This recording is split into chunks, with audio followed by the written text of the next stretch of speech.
6장 1절에서 2절 말씀에 그런즉 우리가 무슨 말을 하리요 은혜를 더하게 하려고 죄에 거하겠느냐 그럴 수 없느니라. 죄에 대하여 죽은 우리가 어찌 그 가운데 더 살리요. 6장 15절 말씀에도 그런즉 어찌하리요 우리가 법 아래 있지 아니하고 은혜 아래 있으니 죄를 지으리요 그럴 수 없느니라.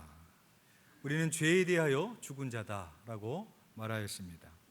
그리고 오늘 본문인 로마서 7장에 와서는 그리스도인은 율법에 대하여 죽은 자다 그렇게 이야기합니다.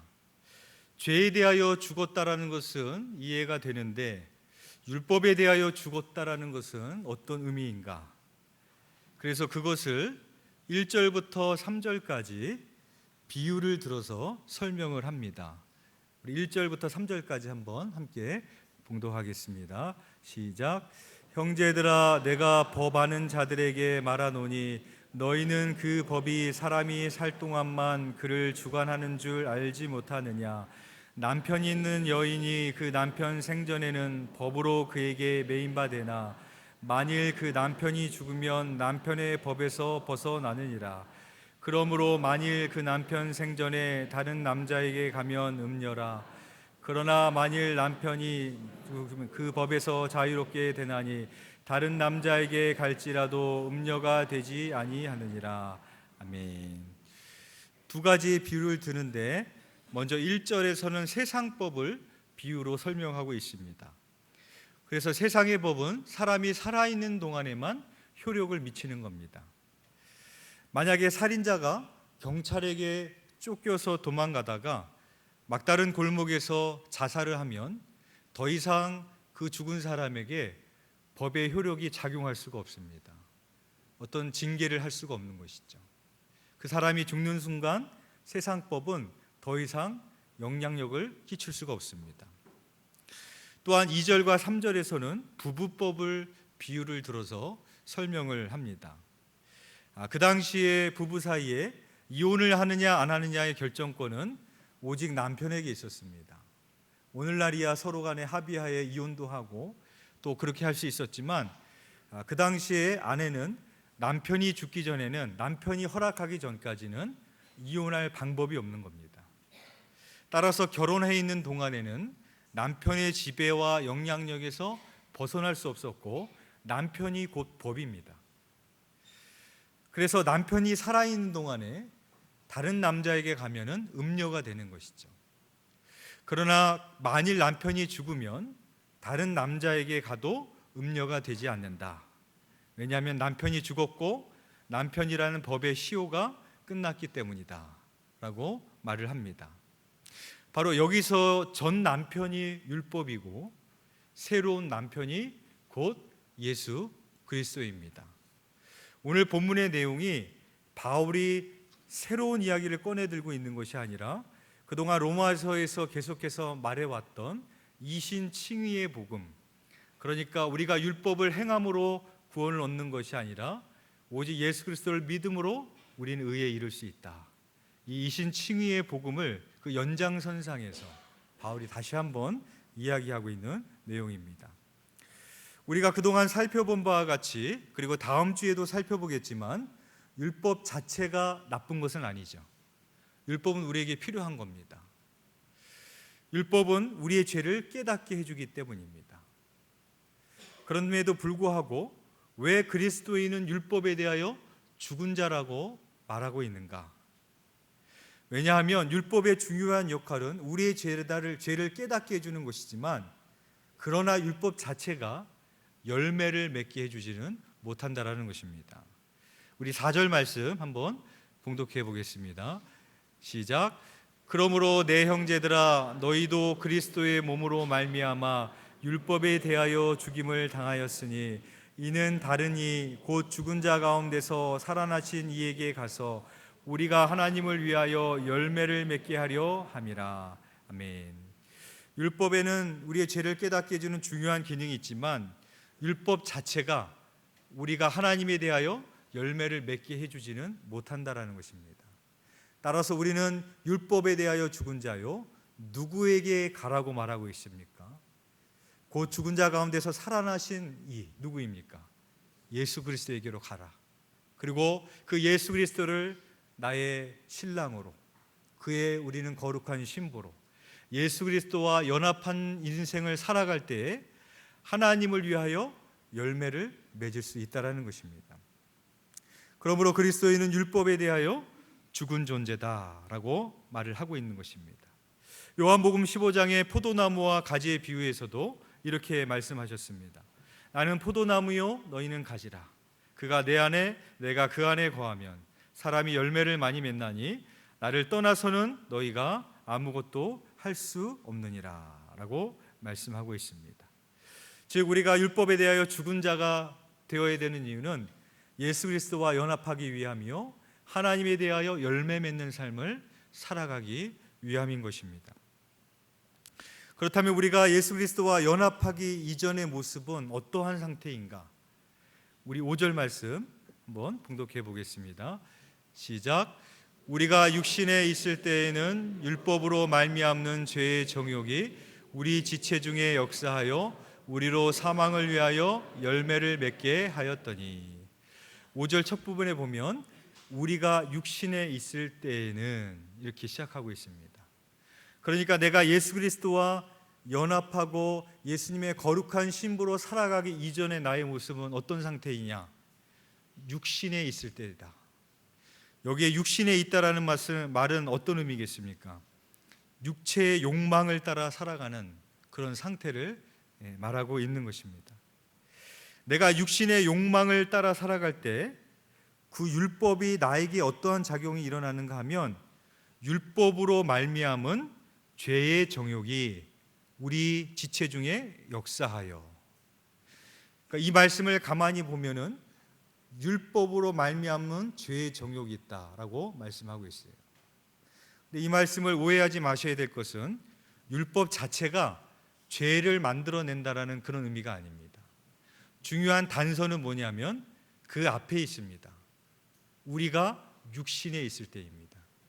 내가 육신에 있을 때, 내가 육신의 욕망을 따라 살아가고 있을 때 그 율법마저도 나로 말미암아 죄의 정욕을 만들어낸다라는 겁니다. 그러나 내가 성령의 인도하심을 따라 살아갈 때는 그런 일이 벌어지지 않겠죠. 오히려 내가 그 계명을 선하게 잘 지켜 행할 것입니다. 대표적으로 내가 육신에 있을 때 율법으로 말미암는 죄의 정욕이 어떤 것이 있을까? 이런 겁니다. 율법은 뭐뭐 해라 하지 마라 이런 조문들이 나오지 않습니까? 그런데 내가 성령의 인도하심을 따라 살아갈 때는 그 율법이 무겁지 않아요. 나를 얽매이지 않습니다. 기쁨으로 나는 그걸 지킬 수 있어요. 그런데 내가 육신에 거하고 육신의 모습대로 살아갈 때는 그 율법 앞에 서게 됐을 때 죄의 정욕이 꿈틀거린다는 거예요. 무슨 말이냐 하면은 뭐뭐 해라 하면은 하기 싫고, 뭐뭐 하지 말아라 그러면 뭐 하고 싶은 거예요? 하고 싶고, 너 뭐뭐 하지 마 그러면은 자꾸 하고 싶은 거예요. 이게 내가 육신에 거할 때 일어나는 인간의 죄의 속성인 겁니다. 그 선한 율법마저도 나로 하여금 죄의 그 정욕을 꿈틀거리게 만드는 것이 되어질 수 있다라고 말씀하고 있습니다. 대표적인 예가 선악과 사건 아니겠어요? 하나님께서 에덴 동산 가운데 선악과를 두시고 먹지 말라고 명령하셨습니다. 너희가 이것을 먹으면 정령 죽으리라고 말씀하셨어요. 내가 성령의 인도하심을 따라 살아갈 때는, 예수님과 연합하여 살아갈 때는 문제되지 않았습니다. 그러나 어느 날 뱀이 와서 유혹합니다. 야, 정말 먹지 말라고 했냐? 그렇지 않을걸? 너 저거 먹으면 하나님처럼 될걸? 눈이 밝아질걸? 그 말을 듣는 순간에 그 마음속에 육신의 정욕, 안목의 정욕이 들어옵니다. 그랬을 때 그가 자꾸 하지 말라고 했는데 더 하고 싶어지는 것이죠. 결국에는 하나님처럼 되고자 하는 욕심이 생기고 결국 뱀의 유혹에 넘어가게 되는 것을 볼 수 있습니다. 내가 주님과 연합하지 않는 인생을 살아갈 때 오히려 그 율법이 나로 하여금 죄의 정욕을 부추길 수 있다는 것입니다. 또 이러한 죄를 부추길 수 있습니다. 내가 율법을 철저히 지키면 지킬수록 나는 어떤 죄를 짓기 쉬운가? 다른 사람을 판단하고 정죄하기 쉬워집니다. 내가 율법을 철저히 지키면 지킬수록 다른 사람에게 내 율법의 잣대를 들이대기 쉽습니다. 나는 이렇게 하는데 너는 왜 그렇게 해? 나는 주일 성수 빠지지 않고 하는데 너는 왜 그따위야? 나는 이렇게 하나님 섬기는데 너는 왜 그렇게 행동해? 지키는 게 기준이 되어버리는 거예요. 바로 그 대표적인 예가 사도 바울 아니겠습니까? 사도 바울이 예수 그리스도를 인격적으로 만나기 이전에 하나님이 원하시는 선한 열매를 맺어갔는가? 그렇지 않았다라는 거예요. 오히려 그 율법으로 말미암아 예수 그리스도를 믿는 사람을 옥에 가두고 그들을 붙잡는 일에 혈안이 되었던 것이 사도 바울이었습니다. 그는 율법을 철저히 지켰던 사람이었어요. 그럼에도 불구하고 오히려 그것이 다른 사람을 향하여서 정죄하는 도구가 되어졌다는 것입니다. 따라서 내가 육신에 있을 때 오히려 그 율법으로 말미암아 죄들이 일어나게 되는 인간의 속성이, 육신의 속성이 우리 가운데 있다는 것입니다. 따라서 예수 그리스도와 연합하여 살아갈 때 어떠한 열매를 맺게 되는가? 4절 끝부분에 보면 우리가 하나님을 위하여 열매를 맺게 하려 함이라. 하나님을 위한 열매를 맺습니다. 그러면 내가 육신에 있을 때는 어떻게 되는가? 5절 말씀 끝부분에 보면 우리로 사망을 위하여 열매를 맺게 하였더니, 죄의 삭은 사망입니다. 죄의 열매를 거두는 거예요. 4절 끝부분과 5절 끝부분이 완전히 대조적인 말씀이죠. 전혀 다른 열매를 맺게 되어진다는 것입니다.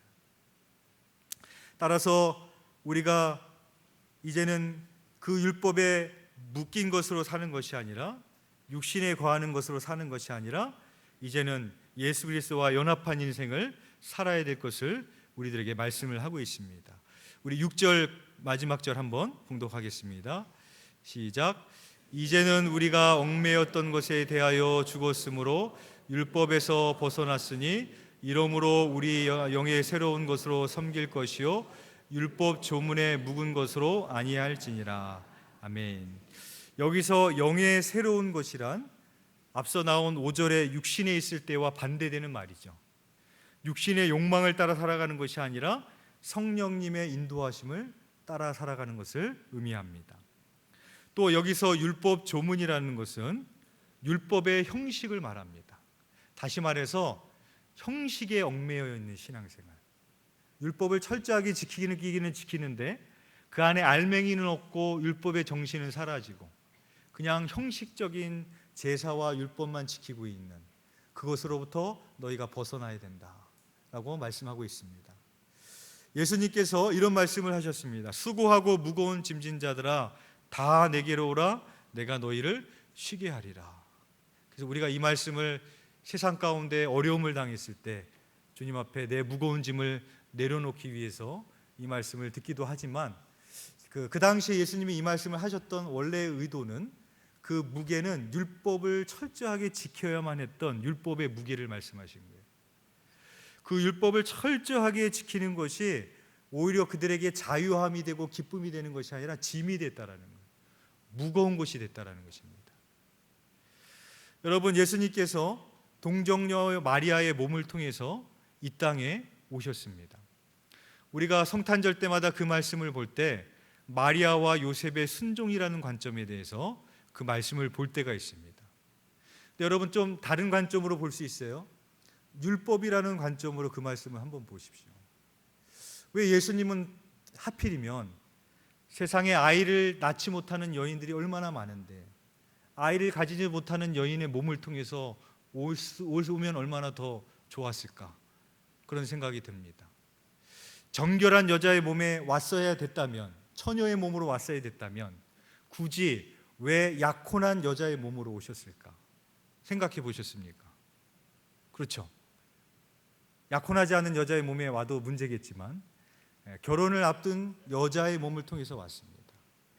그 당시 율법으로 따지자면 약혼한 여자가 결혼을 하기 전에 그 남자가 아닌 다른 아이를 가지게 되면 돌로 쳐 죽이게 되어져 있어요. 그래서 마리아에겐 그것이 전혀 기쁨이 되지 않는 것이죠. 예수님께서 이 땅에 오시는 장면을 보면 비율법적으로 오셨습니다. 율법에 맞지 않습니다. 그런데 예수님께서 그러면 율법을 폐하러 이 땅에 오셨는가? 뭐라고 하셨는가 하면 나는 율법을 완성하러 왔다. 무슨 말씀인가 하면 율법의 조문에 적혀 있는 그 형식대로 사는 것이 중요한 것이 아니라 율법의 정신을 지키는 것이 중요하다. 그래서 안식일 날 병자들을 예수님께서 고치시지 않습니까? 그래서 우리가 예수 그리스도와 연합한다는 삶을 사는 것은 율법을 무시하는 것이 아니라 오히려 그 율법의 정신을 더 지키기 위해서 예수 그리스도와 연합한 자가 되어야 된다라고 말씀하고 있는 것입니다. 직장 생활을 하고 있는 한 젊은 남자가 아내를 잃었습니다. 어린아이를 남겨두고 아내가 세상을 먼저 떠났습니다. 아내 없이 직장을 다니며 아이를 키워야 하는 그 애환을 기록하였는데 그것이 책으로 나와서 그 책이 아내의 빈자리라는 그런 책입니다. 그 책의 일부분을 제가 한번 읽어드리겠습니다. 아내가 어이없는 사고로 내 곁을 떠난 지 4년, 밥도 하지 못하는 남편과 아이를 두고 떠난 아내의 심정이 오죽했으랴마는 나는 나대로 아이에게 엄마 목까지 해주지 못하는 것이 늘 가슴 아팠다. 언젠가 출장을 떠나기 위해 이른 새벽 아이에게 아침밥도 챙겨주지 못한 채 서둘러 집을 나선 적이 있었다. 전날 먹다 남은 밥이 조금은 남아 있었기에 계란찜만 얼른 데워놓고 잠이 덜 깬 아이에게 대충 설명을 한 뒤에 출장지로 내려갔다. 전화로 아이의 아침을 챙기느라 제대로 일도 못했다. 그날 저녁 집에 돌아온 나는 아이와 간단한 인사를 나눈 뒤 피곤한 몸에 저녁밥 걱정은 뒤로 한 채 방으로 들어와 양복을 벗어던지고 침대 위에 몸을 던졌다. 그 순간 푹 소리를 내며 빨간 양념 국물과 라면가락이 침대보와 이불에 퍼지는 게 아닌가. 뜨거운 컵라면이 이불 속에 있었던 것이다. 도대체 이 녀석이. 나는 옷걸이를 들고 달려가 장난감을 가지고 놀고 있던 아이의 등과 엉덩이를 마구 때렸다. 왜 아빠를 속상하게 해? 이불은 누가 빨라고 장난을 쳐, 장난을. 화가 난 나는 때리는 것을 멈추지 않았다. 그때 아들의 울음 섞인 몇 마디가 나의 매든 손을 멈추게 했다. 아들의 얘기로는 밥솥에 있던 밥은 아침에 먹었고 점심은 유치원에서 먹었는데 저녁 때가 되어도 아빠가 오시질 않아 싱크대 서랍에 있던 컵라면을 찾아 끓여 먹었다는 것이다. 가스레인지를 만지면 안 된다는 아빠의 말이 생각나서 보일러 온도를 목욕으로 누른 후 데워진 물로 라면을 끓여 하나는 자기가 먹고 하나는 이불 속에 넣어두었다는 것이다. 아빠인 내가 먹을 라면이 식지 않게 하려고. 아들은 친구에게 빌린 장난감 때문에 내게 얘기하는 것을 깜빡 잊었다며 잘못했다고 용서를 빌었다. 아들 앞에서 눈물을 보이는 것이 싫어 화장실로 뛰어들어간 나는 수돗물을 크게 틀어놓고 펑펑 울었다. 한참 그러다가 정신을 차리고 나와 우는 아이를 달래며 약을 발라주고 잠을 재웠다. 라면 국물에 더러워진 침대보와 이불을 치우고 아이 방을 열어보니 얼마나 아팠던지 자면서도 흐느끼며 있지 않던가. 녀석의 손에는 엄마의 사진이 있었다. 나는 그저 오랫동안 문에 머리를 박고 서 있었다. 1년 전 아이와 그 일을 당한 후 아이에게 엄마 목까지 하느냐고 나는 나대로 신경을 많이 썼다. 아이는 이제 7살. 얼마 후면 유치원을 졸업하고 학교에 간다. 다행히 아이는 티 없이 맑게 커가는 것 같았다. 그런데 얼마 전 아이에게 또 한 차례 매를 들고 말았다. 유치원에서 전화가 왔는데 아이가 유치원에 오지 않았다는 것이다. 너무나 떨리는 마음에 허겁지겁 조퇴를 하고 돌아와 여기저기 찾아보았지만 아이의 모습은 보이지 않았다. 온 동네가 떠나갈 정도로 이름을 부르며 애타게 찾다가 동네 문방구 오락기 앞에서 아이를 만났다. 너무나 화가 나서 나는 아이를 때렸다. 그런데 아이는 한마디의 변명도 하지 않고 잘못했다고만 했다. 나중에 안 사실이지만 그날은 유치원에서 엄마들을 모시고 재롱잔치를 하는 날이었다고 한다. 그 일이 있고 며칠 후 아이는 유치원에서 글을 배웠다며 자기 방에서 꼼짝 않고 글 쓰는 일에 열심이었다. 그 모습을 내려다보며 하늘에서 아내가 미소 짓고 있을 생각을 하니 나는 또 눈물을 참을 수가 없었다. 그렇게 1년 정도 시간이 흘러 겨울이 되었다. 거리에 크리스마스 캐롤이 흘러나올 때쯤 아이가 또 일을 저질렀다. 회사에서 퇴근하려고 하는데 전화가 왔다. 동네 우체국 직원이었는데 아이가 우체통에 주소도 쓰지 않는 장난 편지를 100통이나 넣는 바람에 바쁜 연말 근무에 지장이 많다는 것이다. 서둘러 집으로 간 나는 아이를 불러놓고 다시는 들지 않으려는 매를 또 들었다. 아이는 이번에도 잘못했다는 소리만 했다. 난 아이를 한쪽 구석에 밀쳐놓고 우체국에 가서 편지 뭉치를 받아왔다. 그 뭉치를 아이 앞에 던지며 도대체 왜 이런 장난을 쳤냐고 다그쳤다. 그러자 아이는 울먹이는 소리로 대답을 했다. 엄마에게 편지를 보낸 거라고. 그 말을 듣는 순간 가슴을 저미는 듯한 슬픔이 내 눈시울을 적셨다. 하지만 아이가 바로 앞에 있는 터라 나는 아이에게 애써 눈물을 감추며 다시 물었다. 그러면 왜 이렇게 많은 편지를 한꺼번에 보냈느냐고. 그러자 아이는 우체통의 구멍이 높아 키가 닿지 않았는데 요즘 다시 서보니 우체통 입구에 손이 닿기에 여태까지 써왔던 편지를 한꺼번에 넣은 것이라고 했다. 난 아이에게 무슨 말을 해야 할지 막막했다.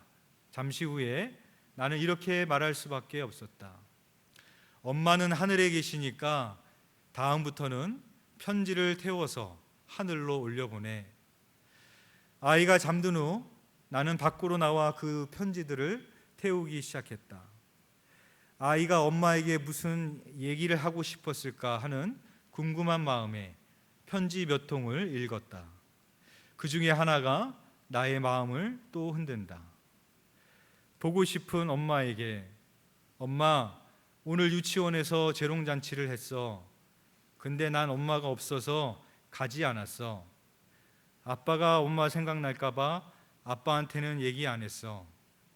아빠가 날 찾으려고 막 돌아다녔는데 난 일부러 아빠 보는 앞에서 재미있게 놀았어. 아빠가 야단쳤는데 난 끝까지 얘기 안 했어. 엄마, 난 매일 아빠가 엄마 생각나서 우는 거 본다. 아빠도 나만큼 엄마가 보고 싶은가 봐. 근데 나 엄마 얼굴이 잘 생각이 안 나. 내 꿈에 한 번만 엄마 얼굴 보여줘. 응? 보고 싶은 사람의 사진을 가슴에 품고 자면 그 사람이 꿈에 나타난대. 그래서 나 매일 엄마 사진 안고 자. 근데 왜 엄마 안 나타나? 응? 그 편지를 보고 나는 또 펑펑 울었다. 도대체 아내의 빈자리는 언제쯤 채워질까? 라는 그런 글이었습니다.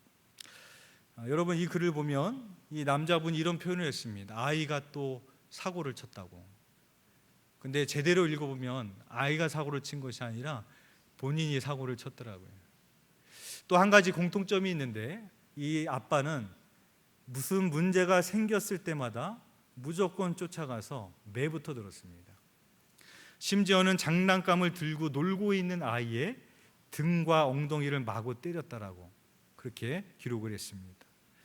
이 아이는 아직 어립니다. 고작 7살짜리 아이에 불과했는데 매로 엄하게 다스렸던 것이죠.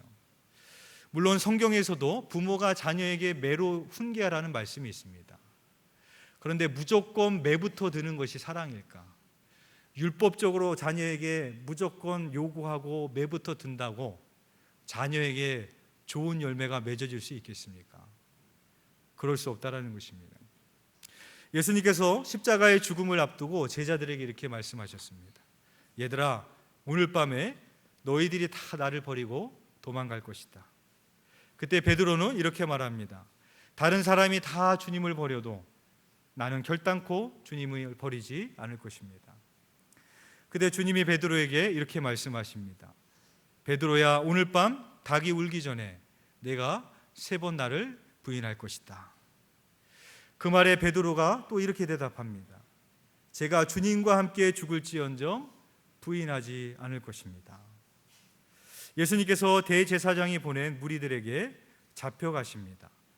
베드로는 멀찍이 떨어져서 쫓아갑니다. 혹시 화가 자기에게 미칠까 봐. 그리고 대제사장의 집에 들어가서 그 뜰에서 불을 쬐고 있을 때 한 여종이 베드로를 알아봅니다. 이는 갈릴리 사람이 아니냐? 그와 함께 있던 자다. 그때 베드로가 나는 그를 모른다고 부인을 합니다. 또 그 여종이 이 베드로를 보면서 이가 그와 함께 있던 자가 확실하다, 갈릴리 사람이 확실하다 했더니 이번에는 베드로가 맹세코 나는 그를 모른다고 부인을 합니다. 그래도 이 사람이 그와 같이 있었다는 걸 내가 확실한다라고 얘기했더니 베드로가 3번째 예수님을 저주하며 나는 그를 모른다고 부인을 했습니다. 그때 닭이 웁니다. 그리고 그때 예수님께서 베드로를 바라보십니다. 바로 그 순간에 베드로와 예수님의 눈이 마주칩니다. 여러분, 만약에 그 순간에 여러분이 예수님이라면 어떻게 바라보실 것 같으십니까? 만약에 제가 예수님이었다면 눈에 흰자만 있었을 거예요. 내가 너 뭐라고 그랬냐? 어떻게 네가 나한테, 내가 3년 동안 너를 가르치고 훈련시키고 함께 했는데 네가 어떻게 이렇게 할 수 있냐? 그렇게 저라면 쳐다봤을 거예요.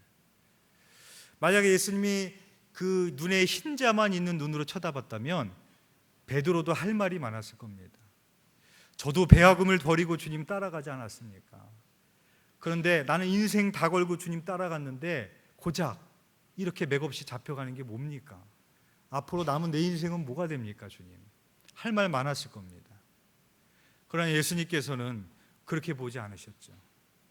예수님께서 그 베드로를 바라보시는 눈은 그 눈이 마치 호수처럼 베드로를 향한 연민과 사랑의 눈빛으로 고요하게 베드로를 바라봤을 것입니다. 그 예수님의 눈을 봤을 때 베드로가 밖으로 뛰어나갑니다. 그리고 심히 통곡하였더라라고 기록하고 있습니다. 부활하신 예수님께서 제일 먼저 찾아갔던 사람은 나를 부인하고 나를 저주하고 도망가 버렸던 제자들이었습니다. 만약에 여러분이 부활하신 예수님이라면 찾아가시면 뭘 어떻게 하시겠습니까? 만약에 저였다면 아까 그 아빠처럼 제자들을 보자마자 몽둥이로 후려쳤을 겁니다. 아니, 몽둥이가 아니라 나도 채찍에 맞았으니까 채찍으로 내리쳤을 겁니다. 근데 예수님은 그렇게 하지 않으시죠. 말없이 그들을 바라보시고 용서하시고 끝까지 그들을 사랑으로 품으십니다. 그 사랑 앞에 제자들이 무너집니다. 율법에 무너진 것이 아니에요. 그 사랑 앞에 무너지는 겁니다.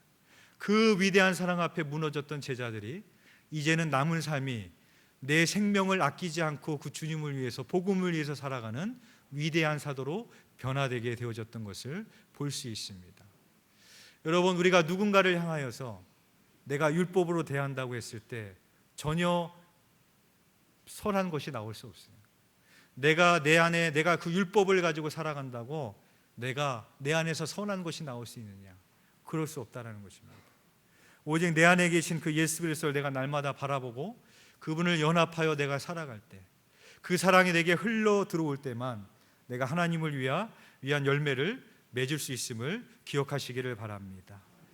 바라기는 우리가 예수 그리스도와 연합하여 주님의 거룩한 신부로 열매 맺는 삶을 살아가시기를 주님의 이름으로 축원드리겠습니다.